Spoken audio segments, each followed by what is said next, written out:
नमस्ते। कैरेक्टिफाई में आपका स्वागत है, जहां हम जिंदगी की चुनौतियों को समझते हैं और उन्हें मजबूती और स्पष्टता के साथ सामना करने के तरीके खोजते हैं। आज हम बात कर रहे हैं एक ऐसी चीज की जिसका सामना हम सभी करते हैं, लेकिन संभालना मुश्किल होता है। आलोचना।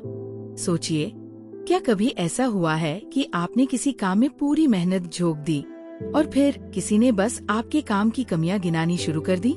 या हो सकता है कि बात आपके काम की भी न हो। कभी कभी लोग आपकी पसंद, आपके व्यक्तित्व या यहाँ तक कि आपके जीने के तरीके की भी आलोचना कर देते हैं। सुनकर चुभता है ना? एक कहानी सुनाती हूँ। काव्या नाम की एक युवा कलाकार थी जो अपनी पेंटिंग्स में अपना दिल और आत्मा डालती थी। उसे अपने बनाए हुए चित्र बहुत पसंद थे, लेकिन जब उसने पहली बार अपनी कला प्रदर्शनी में रखी तो एक आलोचक ने कड़ी टिप्पणी करते हुए कहा, ये स्टाइल किसी प्रोफेशनल गैलरी के लिए बहुत अपरिपक्व है। काव्या का दिल टूट गया। ऐसा लगा जैसे उसके चित्रों की नहीं, उसकी पहचान की आलोचना हो रही हो। आलोचना अक्सर बहुत व्यक्तिगत लग सकती है, लेकिन सच्चाई ये है, आलोचना हमेशा आपके बारे में नहीं होती। ये अधिकतर आलोचक के नजरिए, पूर्वाग्रहों या अपेक्षाओं को दर्शाती है। इसका मतलब ये नहीं कि उनकी बातों का कोई महत्व नहीं है, लेकिन ये समझने से आप उनकी टिप्पणियों को व्यक्तिगत रूप से लेने से बच सकते हैं। आलोचना का सामना करने का पहला कदम है रुकना और गहरी सांस लेना। आपकी पहली प्रतिक्रिया शायद खुद को बचाने या आहत महसूस करने की हो सकती है, लेकिन एक पल रुककर स्थिति को शांत मन से देखना आपकी भावनाओं और स्थिति को अलग करने में मदद करता है। खुद से पूछें, क्या ये प्रतिक्रिया रचनात्मक है या केवल नकारात्मक शोर? रचनात्मक आलोचना का मूल्य होता है, भले ही उसे सुनना कठिन हो। जब कोई आपके विकास में मदद करने के इरादे से कोई कमी बताता है, तो उसे समझने की कोशिश करना फायदेमंद हो सकता है। काव्या के मामले में जब शुरुआती चोट कम हुई, तो उसने आलोचना को फिर से सोचा। उसे एहसास हुआ कि उसके काम में और सुधार की गुंजाइश थी, और उस एक टिप्पणी ने उसे अपनी कला को एक नए स्तर पर ले जाने के लिए प्रेरित किया। लेकिन जब आलोचना अनुचित या बहुत कठोर हो, वह आलोचना जो फीडबैक से ज्यादा एक हमला लगती हो, यहाँ सीमाएं खींचना जरूरी हो जाता है। आपको हर टिप्पणी को सच मानने की जरूरत नहीं है। काव्या ने ये समझा कि ये पूछना जरूरी है, क्या ये व्यक्ति मेरी यात्रा को समझता है? क्या उनके पास ऐसा निर्णय लेने का अधिकार या जानकारी है?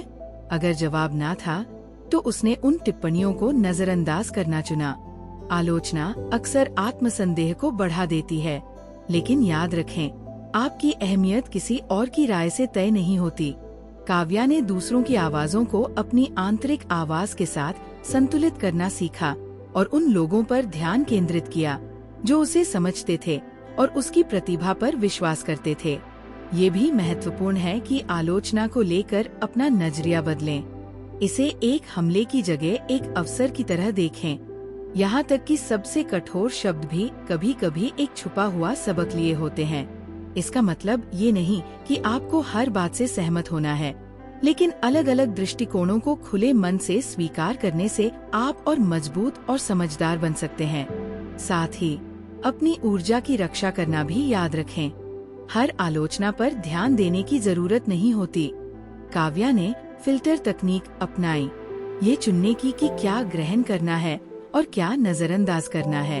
उसने रचनात्मक फीडबैक को अपनी कला में शामिल किया, लेकिन बेवजह की नकारात्मकता को नजरअंदाज कर दिया। और अपनी छोटी छोटी उपलब्धियों का जश्न मनाना मत भूलिए।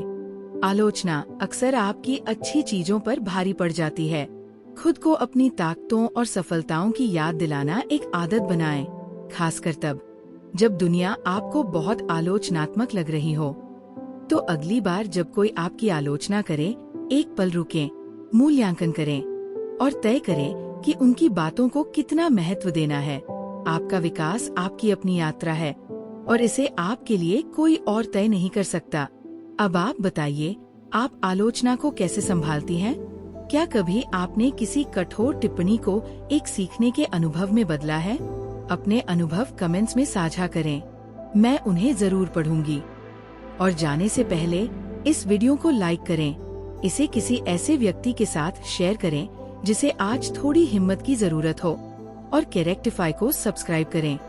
साथ में हम इन चुनौतियों को स्पष्टता, आत्मविश्वास और हिम्मत के साथ पार करेंगे। देखने के लिए धन्यवाद और अगली बार फिर मिलती हूँ।